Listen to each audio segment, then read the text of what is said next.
요한복음 11장 45절로 57절까지의 말씀 한 절씩 교독하겠습니다. 마리아에게 와서 예수께서 하신 일을 본 많은 유대인이 그를 믿었으나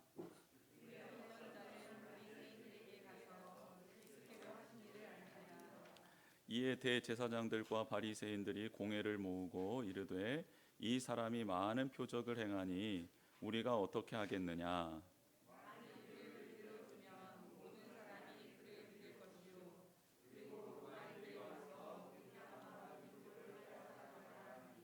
그 중에 한 사람 그 해에 대제사장인 가야바가 그들에게 말하되 너희가 아무것도 알지 못하는도다.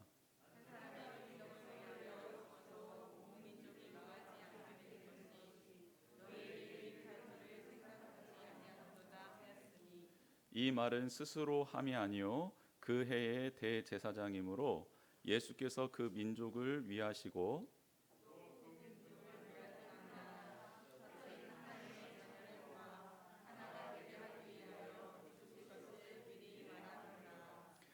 이 날부터는 그들이 예수를 죽이려고 모의하니라.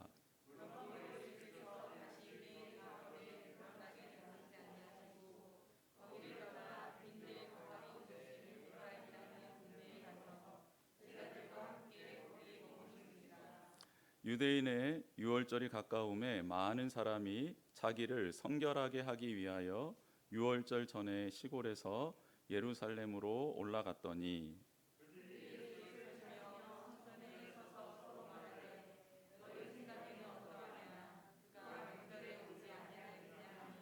같이 읽겠습니다. 이는 대제사장들과 바리새인들이 누구든지 예수 있는 곳을 알거든 신고하여 잡게 하라 명령하였음이러라. 아멘. 할렐루야. 하나님께서 오늘 우리 모든 성도님들에게 합당한 은혜를 주시기를 주님의 이름으로 축복합니다. 이제 성탄절이 다가오고 있는데요. 성탄절의 주인공은 누굽니까? 아니 입술로만 마시고 본심으로 고백해 보세요. 성탄절의 주인공이 누구십니까? 아멘. 역시 우리 성도님들은 진심으로 하라고 해도 예수님, 입술로 해라고 해도 예수님, 오직 예수님밖에 모르시는. 이 성탄절의 주인공이 예수님인가? 그 세상을 보고 또 뉴스들을 보고 또 지나간 우리의 삶을 뒤돌아보면 성탄절의 주인공이 예수님은 아니었구나라는 생각은 좀 많이 듭니다.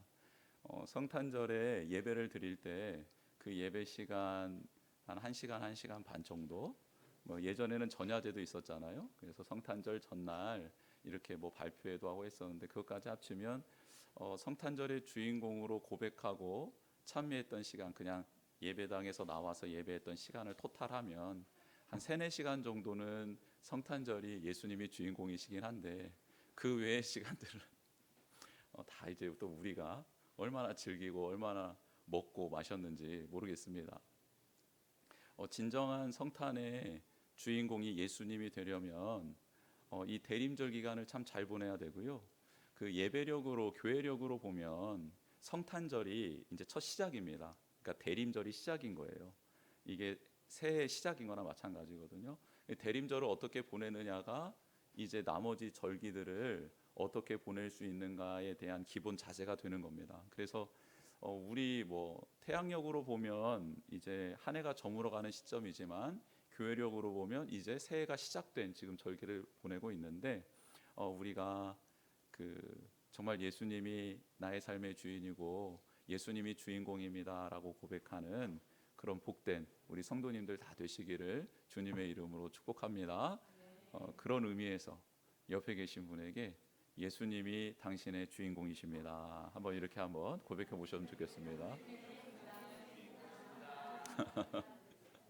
맞습니다. 나의 주인공이시기도 하고 당신의 주인공이시기도 하고 우리의 교회의 주인이시기도 한 그 주님을 더 사랑하고 더 닮아가고 더 사모하는 우리 모두가 되었으면 좋겠습니다. 요한복음에 7대 기적이 나오는데 그 마지막이 죽은 나사로가 살아난 기적입니다. 근데 오늘 이 기적을 맛본 사람들 중에 여러 모습들이 있는데 특별히 이제 사내들인 공회가 등장을 하고 최고의 정치, 그다음 사법, 종교적인 권위를 가진 이제 사내들인 공회에서 예수님을 죽이기로 작정했다. 이게 이제 100% 죽는 겁니다. 이제 결정을 내린 거예요. 그래서 어떻게 하면 죽일 수 있을까? 최고 권력기관이 움직이기 시작한다라는 거죠. 근데 왜 최고 권력기관이 이렇게 움직이게 됐나 보면 이것은 정말 감당하기 어려운 기적이 예수님을 통해서 일어났기 때문입니다. 죽은 자가 죽은 지 4일이 지났는데 시체 썩는 냄새가 나는 그 무덤에서 배를 동인 채로 걸어 나온 거예요. 근데 이거를 예수님과 사랑하는 그 가족 몇 명만 봐가지고 그 사람들이 퍼뜨렸으면 이거 어떻게 이제 거짓말이다, 뻥이다, 쟤네들 짜고 친다 뭐 이렇게 말할 수는 있겠는데, 근데 그때 문상온 유대인들까지 같이 봐버린 겁니다. 그리고 그것을 보고 와서 사내들인 공회 회원이었던 사람들에게 알려주는 거예요. 이거 큰일 난 거죠. 근데 여러분 한번 보세요. 기적이라는 것을 맛봤습니다. 놀라운 기적이죠. 죽은 자가, 썩는 냄새가 나는 사람이 살아난 거예요. 그리고 동였던 배를 벗겨놨더니 이제 움직이고 일상생활이 가능한 사람이 되었습니다. 그럼 이걸 보면 모두가 다 예수님 믿어야 되는 것 아닐까요? 한번 상식적으로 생각했을 때요. 우리가 죽은 사람이 살아났어요. 그리고 그것을 예수님이 하셨대요. 말씀으로 명하자 그 말씀 따라 움직이는 것을 다 듣고 보았어요. 그러면 모든 사람이 그분을 따라야 되는 것 아닐까요? 그런데 성경은 그렇지 않아요. 유대인들 중에 많은 사람이 예수님을 믿었다라고 하는데 이 믿었다라는 게 주님을 나의 구주로 고백했다라는 뜻은 아니에요. 나의 삶의 주인으로 모시고 내가 그분을 위해 나의 생명을 드리겠습니다라는 건 아니라는 거예요. 그 중에 또 몇 명은 가서 쪼르륵 가서 바리새인들에게 알리잖아요. 근데 성경학자들은 여러 가지 설을 내놓습니다.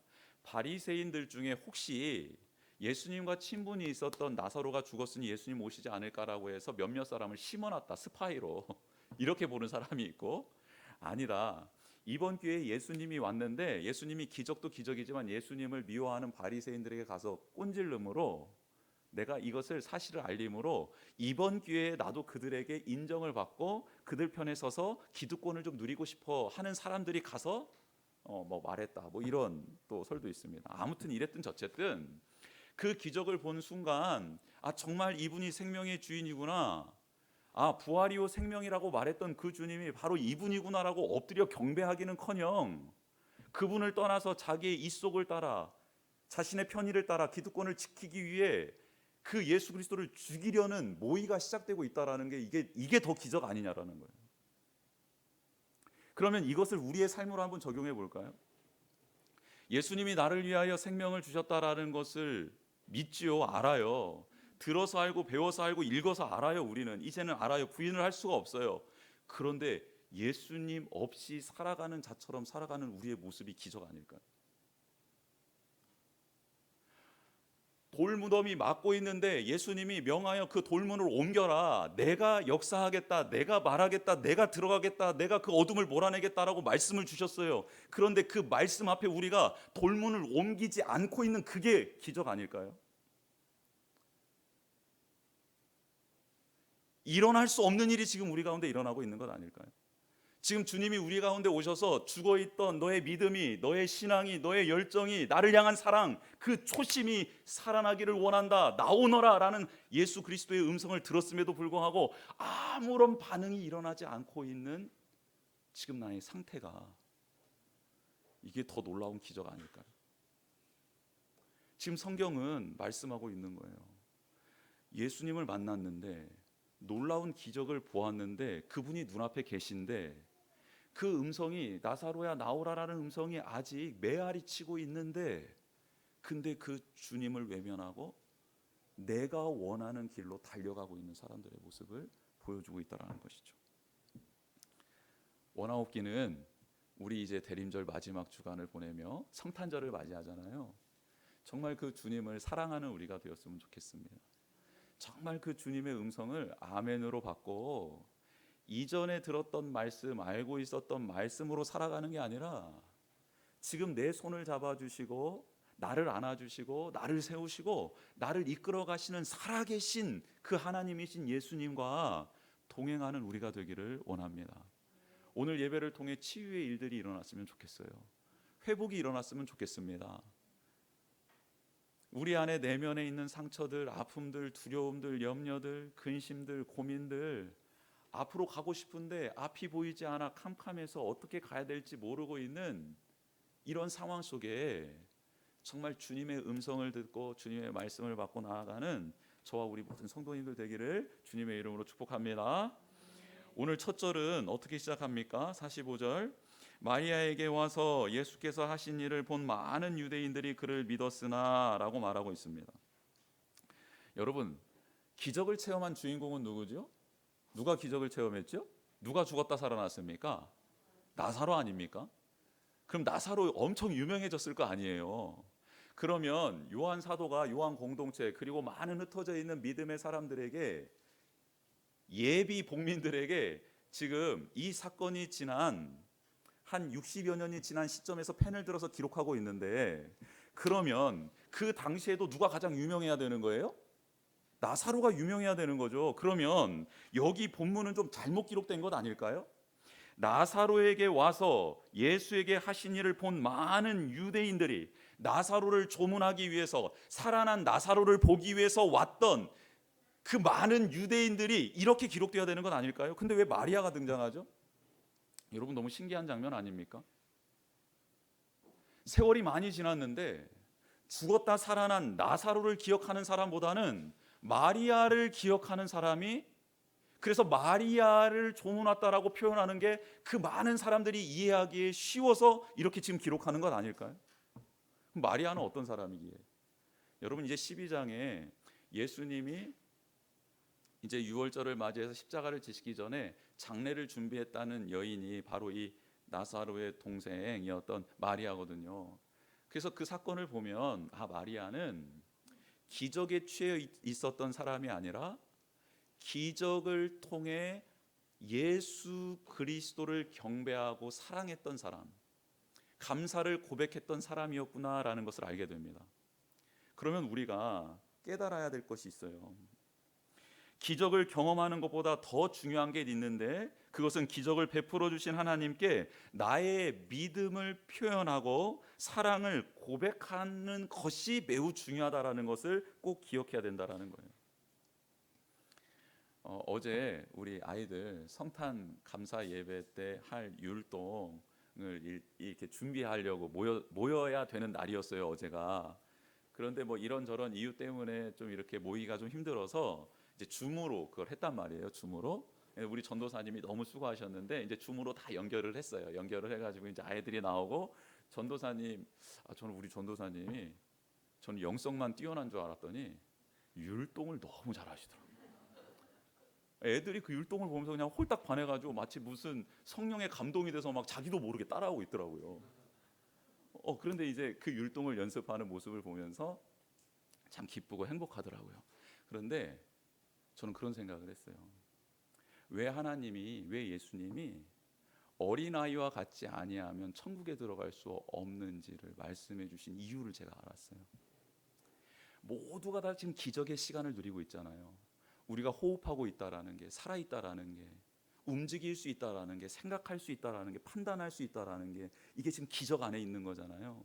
근데 이 기적을 누리고 있는 그 수많은 사람들 중에, 수많은 아이들 중에 우리 복민 키즈들만 그 시간을 구별해서 하나님을 찬양하고 고백하고 있는 거예요. 그 첫 소절이 어떻게 시작하죠? 무슨 일이야, 무슨 일이야, 이건데요. 저 지금 그거 율동 연습해서 아이들하고 같이 서려고 지금 저 준비하려고 그래요. 이렇게 아무튼 이렇게 하는 거 있거든요. 너무 막 하고 있는데, 근데 저는 더 놀라운 건 유찬이가 그걸 하고 있는 거예요. 얘가 제일 처음에는 안 하겠다는 거예요. 아빠, 내가 지금 나이가 몇 살이? 막 이러는 거예요. 그도 그럴 것이 뭐 4살, 5살 이런 애들이랑 지금 같이 놀 그게 아니잖아요, 군번이. 그런데 제가 걔한테 가서 거의 뭐 반강제적으로 협박을 했죠. 이것은 비교하면서 누구 때문에 하는 게 아니고, 너를 구원하시고 너를 찾아오신 그 예수님이 좋아서 찬양하는 거고 고백하는 거, 기뻐하는 거다. 제일 처음에는 막 쭈뼛쭈뼛 하는데 워낙 탁월한 우리 전도사님의 모습을 보면서 얘도 갑자기 성령에 충만해져서 하는 거예요. 그래서 안 되겠다. 나도 이번 주에 그 영상 보면서 연습해서 같이 서야겠다. 저도 쓸 겁니다. 왜요? 저는 성도님들에게 보여주고 싶은 게 아니에요. 저는 하나님께 보여드리고 싶어요. 하나님, 저도 정말 무슨 일이야? 정말 이게 무슨 일인지 모르겠습니다. 하나님, 근데 저한테 이렇게 찾아오신 게 저도 너무 기뻐요.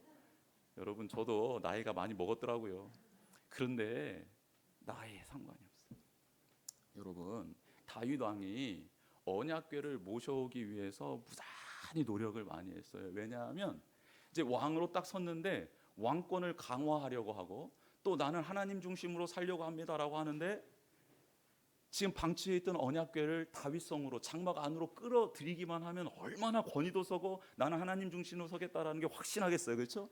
그래서 왕이 되자마자 첫 번째 사역으로 큰 행사를 여는 게 뭐냐면 언약궤를 가져오는 사역이었습니다.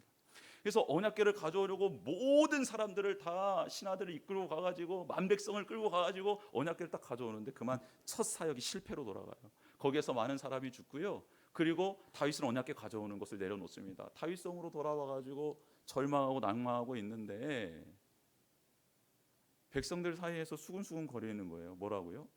하나님이 왕을 세운 것 아닌가 봐.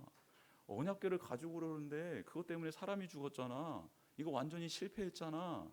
그런데요, 다윗 아무런 말도 안 하고요, 그냥 성 안에 다 박혀 있습니다.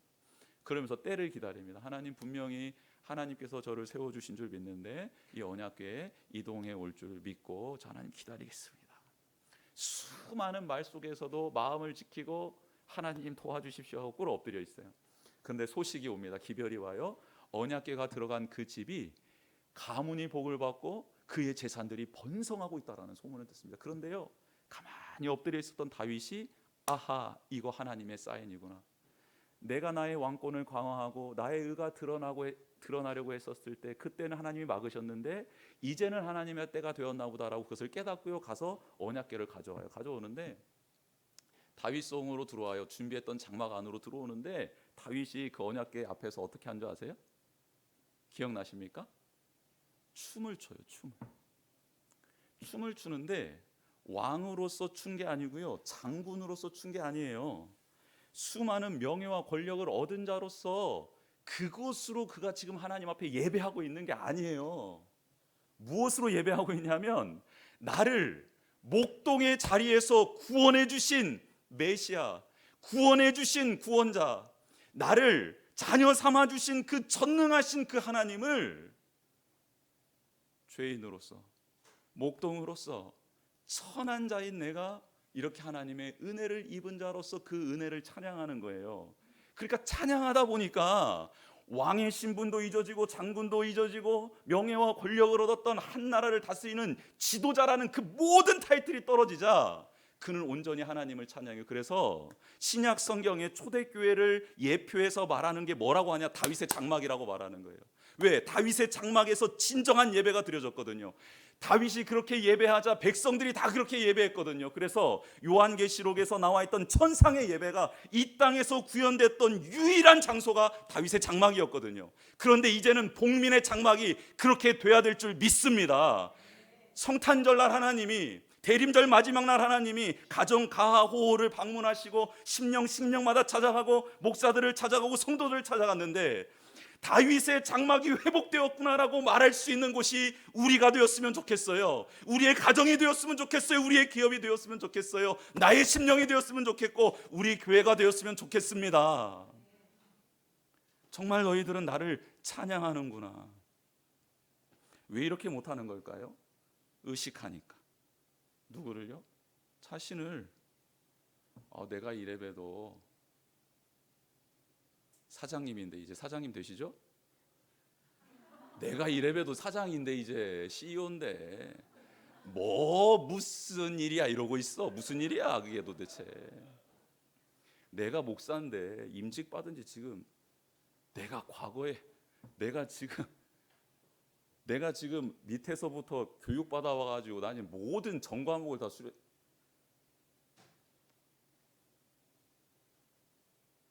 아닙니다. 아니에요. 그건 예배가 아니에요. 그런 예배를 안 받으세요. 여러분, 오늘 대제사장이 살아있잖아요. 여러분, 너무 기적적이지 않습니까?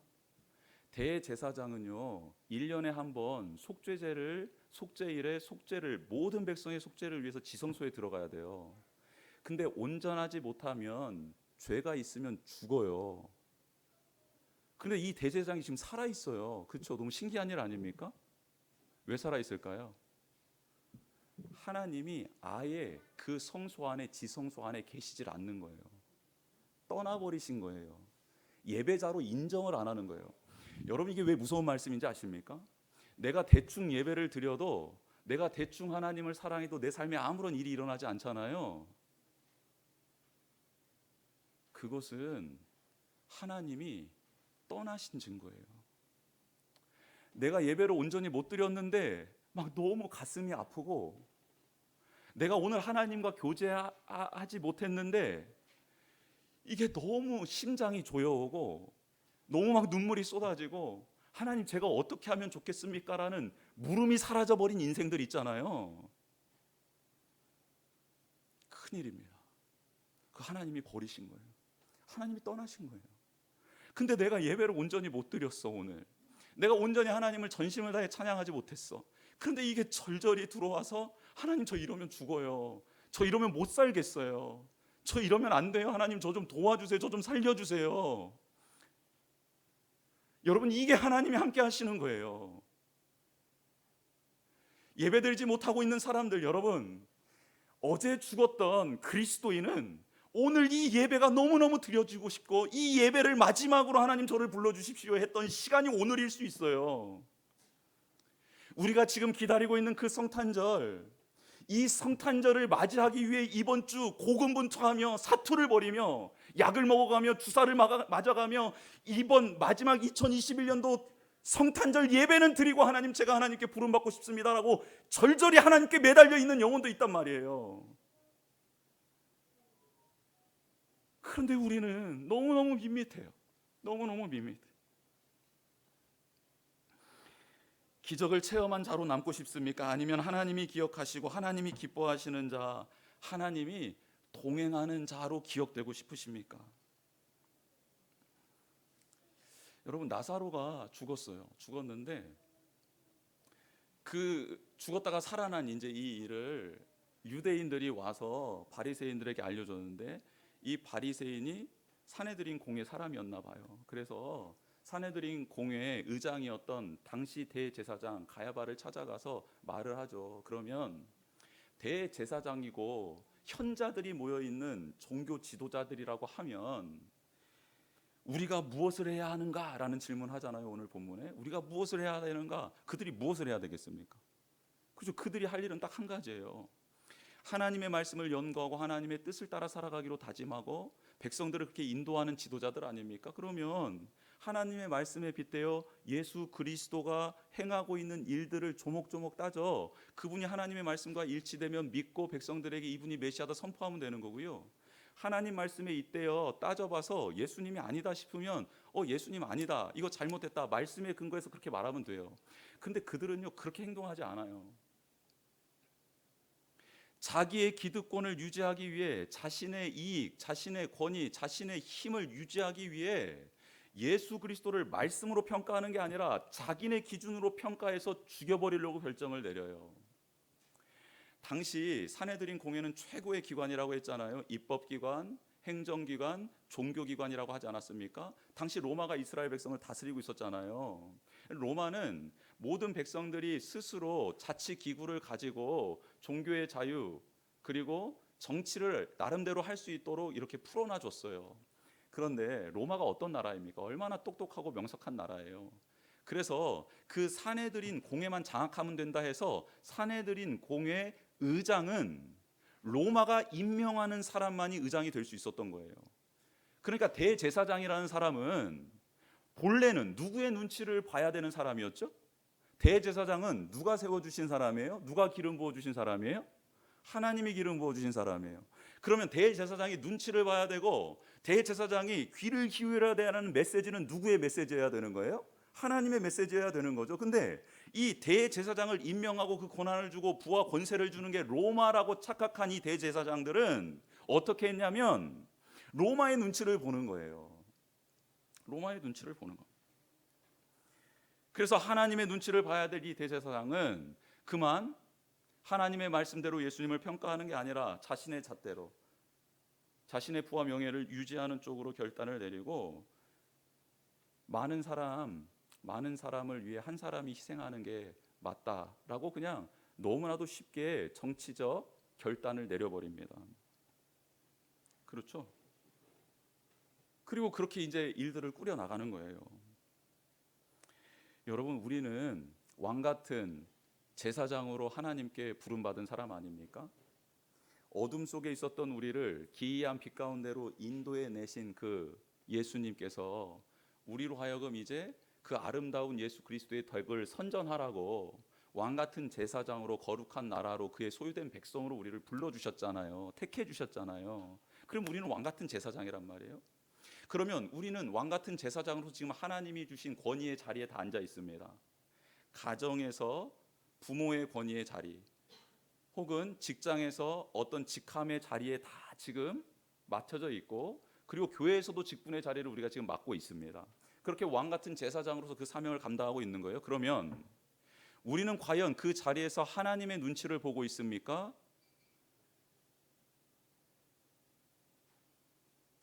나의 생계와 나의 물질, 그리고 나의 그 자리를 유지시켜 줄 수 있을 것 같은 그 사람, 그 직장, 그 누군가, 그 무엇을 의지하며 그의 눈치를 보고 있습니까?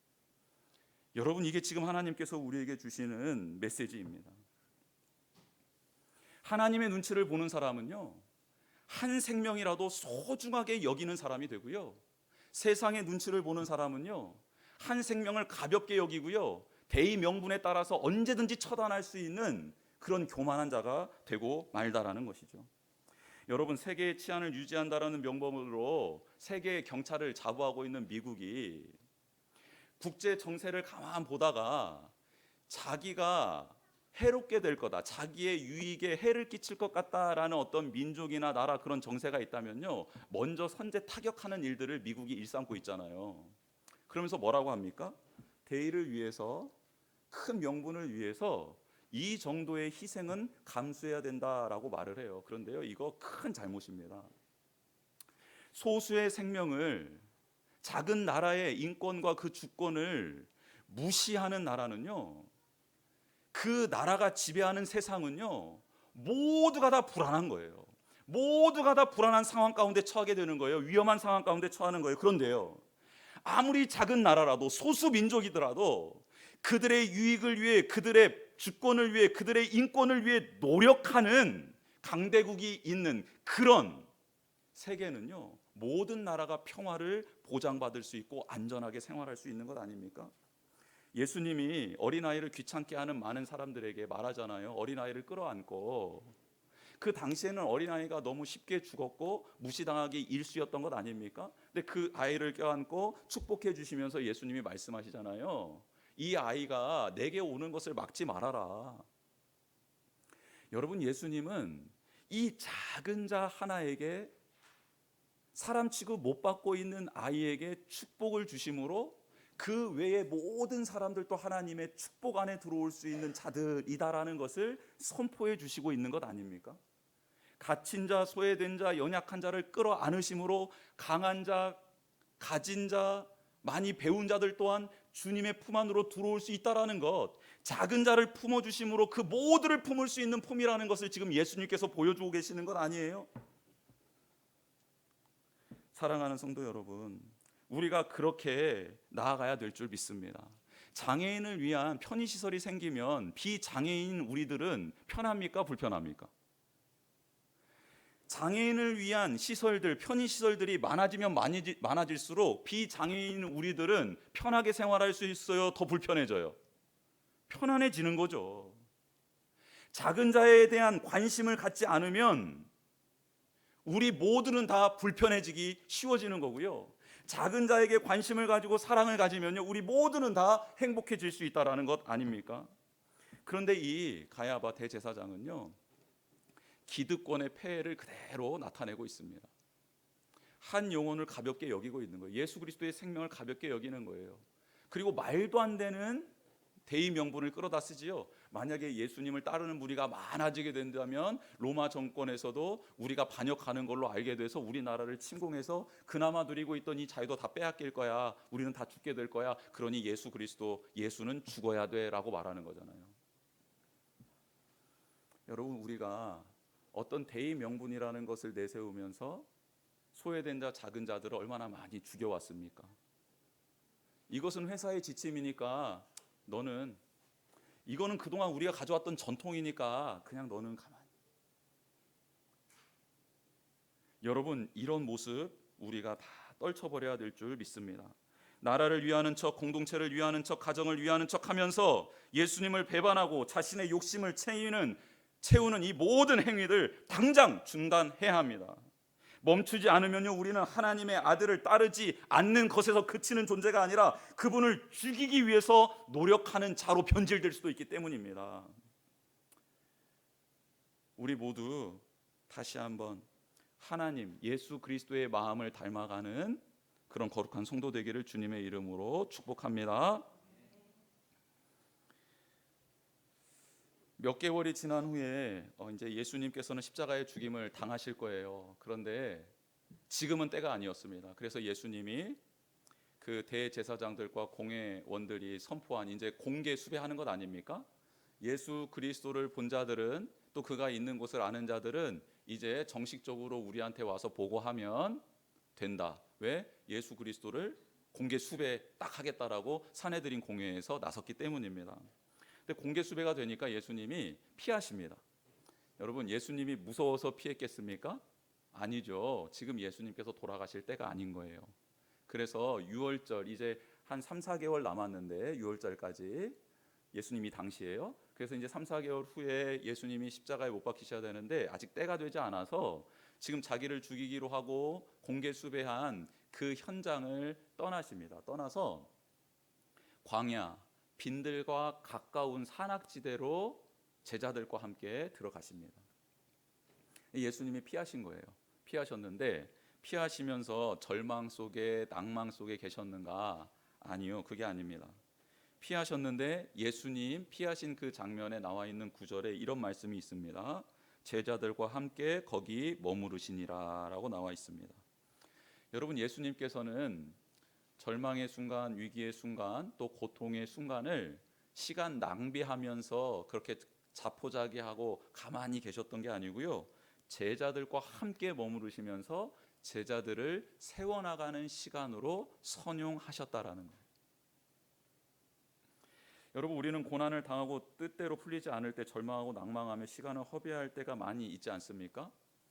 코로나19 상황을 보내면서 성도들이 두 갈래로 갈려졌다고 합니다. 통계를 보니까 믿음이 더 성장한 부류가 있고요, 믿음이 더 떨어진 부류가 있더라고요.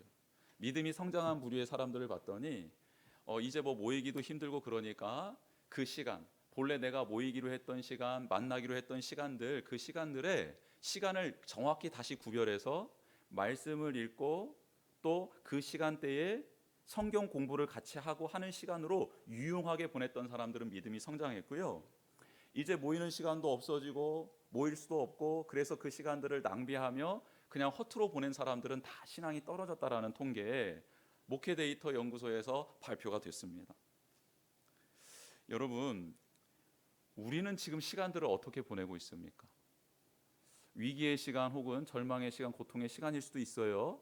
그런데 그 시간을 지금 우리는 어떻게 보내고 있습니까?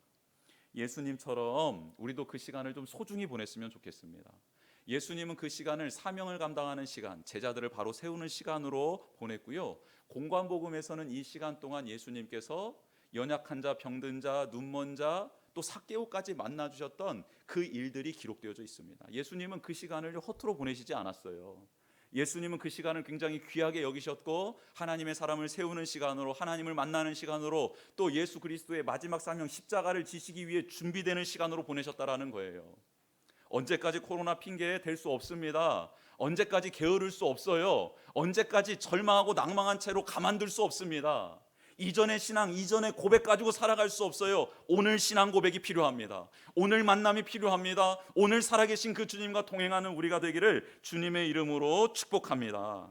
그렇게 예수님과 사도들, 믿음의 사람들은 우선순위가 한 번도 바뀐 적이 없어요. 오직 가장 우선순위로 두었던 건 하나님과의 교제 시간, 그리고 육신을 위해 하나님께서 주신 삶을 영위하는 시간, 이 순서가 바뀐 적이 한 번도 없었다고요. 이게 하나님이, 이게 예수 그리스도를 통해, 사도들을 통해, 믿음의 사람들을 통해 우리에게 주시는 교훈 아닙니까? 너희들은 지금 순서가 바뀌었니 안 바뀌었니 묻고 있는 것 아닙니까? 절망의 순간에도 시간을 귀히 쓰고 있는 예수 그리스도, 하나님 앞에, 또 하나님이 주신 사명 앞에, 그리고 십자가를 앞두고 그 시간을 선용하고 있는, 알뜰하게 쓰고 있는 예수 그리스도의 모습이 우리의 모습이 되어야 될 줄 믿습니다.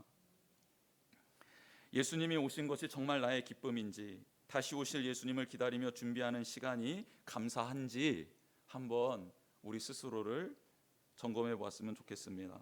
나를 왕같은 제사장으로 불러주시고 사명의 자리를 세워주셨지만 혹 정체성을 잃고 방황하고 있는 건 아닌지 한번 뒤돌아봤으면 좋겠습니다. 이 시간 우리 그 주보 빈칸 한번 채워볼까요? 빈칸 채워보도록 하겠습니다. 기적을 베풀어 주신 예수님께 마음과 정성을 다해 사랑과 감사를 표현합시다. 기적을 베풀어 주신 예수님께 마음과 정성을 다해 사랑과 감사를 표현합시다. 두 번째는요, 왕같은 제사장답게 복음이신 예수님을 가장 소중하게 여깁시다. 그렇죠? 예수님을 가장 소중히 여겼으면 좋겠습니다. 마지막 위기의 순간에도 시간을 아끼며 사명자로 살아갑시다. 위기의 순간에도 시간을 아끼며 사명자로 살아가는 우리 모두가 되기를 축복합니다. 이 시간 같이 나의 마음 받으소서 찬양하고요. 오늘 세 번째 주간이어서 자녀들을 위한 기도의 시간도 있습니다. 자녀들을 위해서도 축복하고 기도할 텐데 하나님, 저와 우리 교회와 우리 자녀들이 기적에 취해 살아가는 자가 아니라 기적을 맛본, 그리고 기적을 누리고 있는 이 순간 하나님을, 예수님을 마음과 정성을 다해 사랑하고 감사하는 자 되게 하여 주십시오. 또 우리를 왕같은 거룩한 제사장으로 불러주셨는데 우리가 그 예수 그리스도를 가장 소중히 여기며 하나님 편에 서서 살아가는 자 되게 하여 주십시오. 위기의 순간, 절망의 순간, 답답한 순간이 올 때가 있습니다. 그런데 그때 절망하거나 낭망한 채 살아가는 게 아니라 예수님처럼 시간을 아끼고 그렇게 사명자로서 준비되는 시간으로 우리가 선용하는 자 되게 하여 주십시오. 그런 대림절을 이제 마지막 주간을 보내는 우리에게 해달라고, 그런 마음을 담아 찬양하며 나아가도록 하겠습니다.